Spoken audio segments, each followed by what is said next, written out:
दोस्तों बात करो अगर आज की इस कहानी की, तो आज की इस कहानी की शुरुआत होती है महाराष्ट्र से। और इसी महाराष्ट्र के अंदर एक ज़िला लगता है, ठाणा ज़िला। और ये जो ठाणा ज़िला है, इसी के आसपास एक थाना आता है, भोईबाड़ा थाना। और ये जो भोईबाड़ा थाना है, इसी के आसपास एक शहर आता है, भिवंडी शहर। और ये जो भिवंडी शहर है, इसी भिवंडी शहर के आसपास एक बस्ती लगती है जिसको बोला जाता है ईदगाह बस्ती। और इसी ईदगाह बस्ती के पास से एक दलदल वाला इलाका होता है, कीचड़ और दलदल वाला इलाका। और 30 अगस्त साल 2025 को कुछ लोगों को सुबह सुबह इसी कीचड़, इसी दलदल के अंदर एक शव दिखाई पड़ता है। शव नहीं, एक कटा हुआ सर दिखाई पड़ता है। लिहाजा उसके बाद में जो लोग होते हैं सीधा भोईबाड़ा थाने में इतला देते हैं कि साहब इस तरीके से जो ईदगाह इलाके में दलदल है, उस इलाके में, उस दलदल वाले इलाके में किसी का सर पड़ा हुआ है, किसी के धड़ का। अब जैसे ही पुलिस ये बात सुनती है तो पुलिस एकदम से सतर्क हो जाती है। उसके बाद में पुलिस उस जगह पर पहुंचती है तो देखती क्या है कि बात बिल्कुल सच है, एक महिला का सर पड़ा हुआ है। लिहाजा पुलिस उस सर को वहां से बरामद करती है। जितने भी लोग होते हैं उनसे पूछताछ की जाती है कि तुम में से कोई इसको जानता है क्या। लेकिन दोस्तों बड़ी हैरानी की बात यह थी कि वहां पर जितने भी लोग मौजूद थे वो उस लड़की को जानते भी नहीं थे। अब वो लड़की की उम्र देखने से ऐसी लग रही थी कि 22-24 साल के आसपास उसकी उम्र होगी।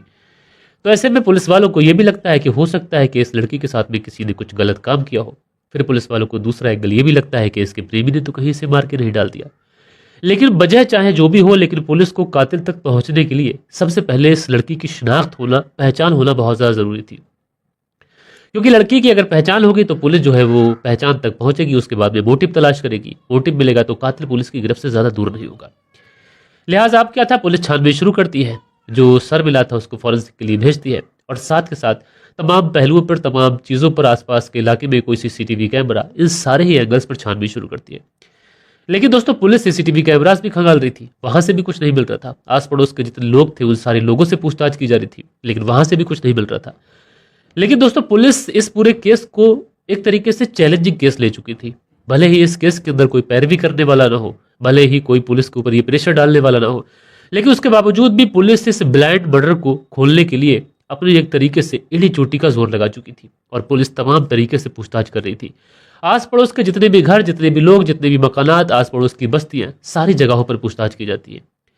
लेकिन दोस्तों इसी बीच में पुलिस को सूचना मिलती है कि इसी ईदगाह इलाके में रहने वाली एक लड़की जिसका नाम परवीन उर्फ मुस्कान है, ये अपने घर से गायब है और किसी ने इसको कल से नहीं देखा है। अब जैसे ही ये सारी चीजें पुलिस को पता चलती हैं तो उसके बाद में पुलिस जो थी, परवीन के जो मिलने वाले लोग थे उन सबको बुलाया जाता है और जो सर मिला था उस सर को दिखाया जाता है कि ये सर तो नहीं है कहीं परवीन का। जैसे ही ये सर लोगों को दिखाया जाता है तो जो लोग होते हैं तुरंत शिनाख्त कर लेते हैं, कहते हैं कि साहब यही तो परवीन है। अब जैसे ही ये बात साफ होती है कि ये परवीन का जो है सर है, उसके बाद में पुलिस जो थी वो परवीन के बारे में पता करती है कि कौन है, कहाँ रहती है। तो पता ये चलता है कि ईदगाह इलाके में रहती है। इसका एक बेटा भी है और इसका एक पति है जिसका नाम है मोहम्मद सोनू इम्तियाज़ अंसारी। ये जो मोहम्मद सोनू उर्फ इम्तियाज़ अंसारी है, अब इसके बारे में पता लगाया जाता है कि ये कहाँ है। जब इसके घर पर जाया जाता है तो वहाँ पर ताला पड़ा होता है, यानी सोनू उर्फ इम्तियाज़ अंसारी जो था ये अपने घर से फरार हो चुका था। अब क्या था दोस्तों, ये चीजें तो साफ हो चुकी थी कि इस कत्ल को अगर किसी ने अंजाम दिया है तो मोहम्मद सोनू उर्फ इम्तियाज अंसारी ने कायम दिया है, यानी अंजाम दिया है। अगर इस केस का खुलासा, इस केस के बारे में कोई कुछ बता सकता था तो ये मोहम्मद सोनू उर्फ इम्तियाज अंसारी ही बता सकता था। लिहाजा पुलिस वाले अब क्या थे, इसकी धरपकड़ शुरू कर दें। आखिरकार फाइनली 1 सितंबर साल 2025 को ये जो मोहम्मद सोनू उर्फ इम्तियाज अंसारी होता है, इसको पुलिस अरेस्ट कर लेती है। अरेस्ट करने के बाद में सीधा इसे पुलिस थाने लेके आती है। पुलिस थाने लाने के बाद में इससे पूछताछ करती है तो मोहम्मद सोनू उर्फ इम्तियाज अंसारी पुलिस से कहता है कि साहब ऐसा कुछ भी नहीं है, मैं तो पेशे से ट्रक ड्राइवर हूँ और अपने ट्रक चला रहा हूँ और मेरी पत्नी के साथ में ये सब कुछ किसने कर दिया इसके बारे में मुझे कोई भी इन्फॉर्मेशन नहीं।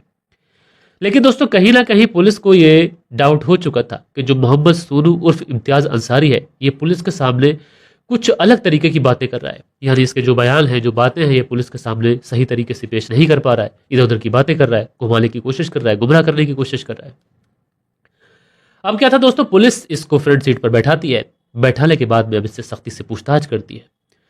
और दोस्तों जैसे ही सख्ती से इससे पूछताछ करती है फिर क्या होना था तो वही होता है जो हर कहानी के अंदर होता है।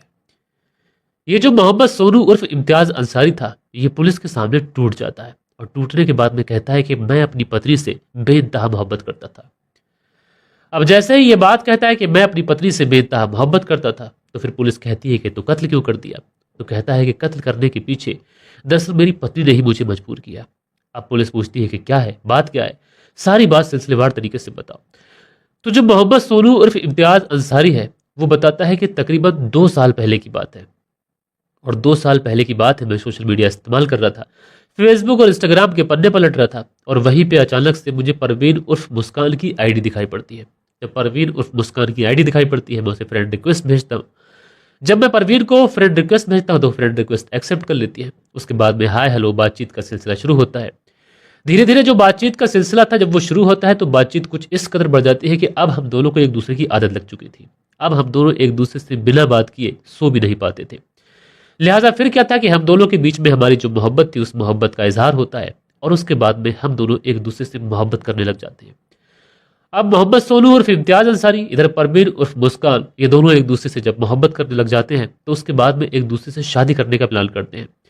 ना कि शादी करने का प्लान करते हैं, बल्कि ये दोनों एक दूसरे के साथ में साथ जीने और बसने मरने की कस्में भी खा चुके थे। लिहाजा फिर क्या था, जो सोनू उर्फ इम्तियाज अंसारी होता है, ये इस परवीन उर्फ मुस्कान से लव मैरिज शादी कर लेता है। अब शादी करने के बाद में ये इसको, जो भिवंडी शहर है, इसी शहर में जो ईदगाह इलाका है, वहीं पर एक किराए का कमरा लेता है, और उसी कमरे के अंदर ये अपनी पत्नी मुस्कान के साथ में रहने लग जाता है। अब सोनू और मुस्कान उस कमरे के अंदर अच्छे तरीके से रह रहे हैं, सारी चीज़ें बहुत ओके तरीके से चल रही है। लिहाजा धीरे धीरे वक्त गुजरता है, वक्त गुजरने के साथ में एक बेटा भी हो जाता है। उसके बाद में जो सोनू उर्फ इम्तियाज अंसारी था, ये अपनी ट्रक पे चला जाता है। ट्रक पे जाता, वहां से जो पैसे कमाता, वो पैसे अपनी पत्नी मुस्कान को भेजता, और उन्हीं पैसों से जो मुस्कान थी, ये अपने बच्चे और अपनी जिंदगी की गुजर बसर कर रही थी। सारी ही चीज़ें अच्छी तरीके से चल रही थी, लेकिन इसी बीच मुस्कान अंसारी जो थी, परवीन उर्फ मुस्कान, इसको इंस्टाग्राम की आदत लग जाती है। और इंस्टाग्राम पे अब ये सोशल मीडिया पर, चाहे इंस्टाग्राम हो, फेसबुक हो या फिर यूट्यूब, वहाँ पर अपनी रील्स अपलोड करने लग जाती है। और दोस्तों, जब ये रील्स अपलोड करने लग जाती है तो इस बात का जो पता है सोनू उर्फ इम्तियाज अंसारी को जब चलता है कि उसकी पत्नी रील्स बनाती है, तो वो इस बारे में अपनी पत्नी से बात करता है। वो कहता है कि देखो, ये रील्स वील्स सब कुछ ठीक है, लेकिन तुम्हारे लिए ठीक नहीं है, क्योंकि अगर तुम इस तरीके की रील्स बनाओगी, रिश्तेदारों में, लोगों में पहुंचेगी, तो लोग तरह तरीके की बातें करेंगे। लेकिन परवीन उर्फ मुस्कान अंसारी जो थी, ये इस सोनू से कहती है कि देखो, कुछ नहीं होता, हमें अपनी ज़िंदगी जीनी है, बाकी के लोगों को अपनी ज़िंदगी जीनी है, और अगर सोशल मीडिया के ऊपर मैं कामयाब हो जाऊंगी तो उसका फ़ायदा हम दोनों को ही मिलेगा और हमारे बच्चों को मिलेगा। लेकिन इम्तियाज़ अंसारी किसी भी तरीके से अपनी पत्नी परवीन को रील्स बनाने के लिए एग्री नहीं करता है, और इसी बात को लेकर दोनों के बीच में झगड़ा शुरू हो जाता है, क्योंकि परवीन इंस्टाग्राम, फेसबुक और यूट्यूब को छोड़ना नहीं चाहती थी। दूसरी तरफ जो सोनू उर्फ इम्तियाज अंसारी था, ये अपनी पत्नी को वीडियो बनाना देना नहीं चाहता था। अब इसी बात को लेकर इन दोनों के बीच में झगड़ा शुरू होता है, और झगड़ा इस कदर शुरू होता है कि अब इनके लिए ये रोजमर्रा का काम हो चुका था। यानी जब भी सोनू गाड़ी पे से आता, वो अपनी पत्नी से डांट फटकार लगाता, उसके साथ में मार पिटाई करता, और यही सारी चीज़ें ऐसे ही चलती रहती हैं।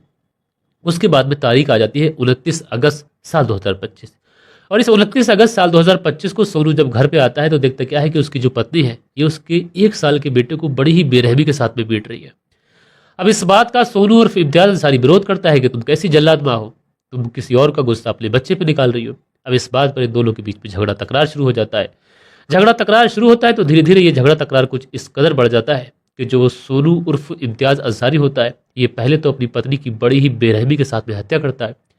उसके बाद में किचन से जाकर चाकू निकाल के आता है, और चाकू निकाल के लेके आने के बाद में ये अपनी पत्नी का जो सर होता है उसे धड़ से अलग कर देता है, और उसके बाद में उस सर को ले जाकर लगभग थोड़ी सी दूर पर इसके घर से, जो पीछे दलदल वाला इलाका है, उसी दलदल में उस सर को फेंक देता है, और वहां से 9-11 हो जाता है।